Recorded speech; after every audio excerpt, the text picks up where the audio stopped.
પિંગળગઢના રાજાની જોરદાર એન્ટ્રી। આજે હતો આખ્યાનનો પહેલો દિવસ એટલે હું અને મારા ભાઈબંધો સાથે ઉપડી ગયો આખ્યાન જોવા માટે।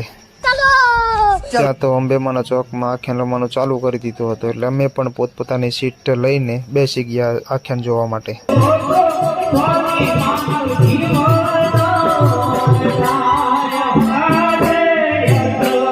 પછી તો ત્યાં તો થઈ ગઈ પિંગળગઢના રાજાની એન્ટ્રી જોરદાર।